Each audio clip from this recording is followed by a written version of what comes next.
You ask Tiger to solve. This deals with linear equations with one unknown. The final result is y equals 115.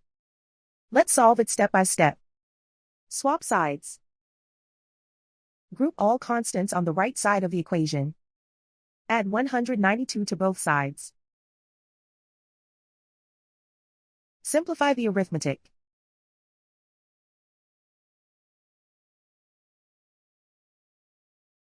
Isolate the y.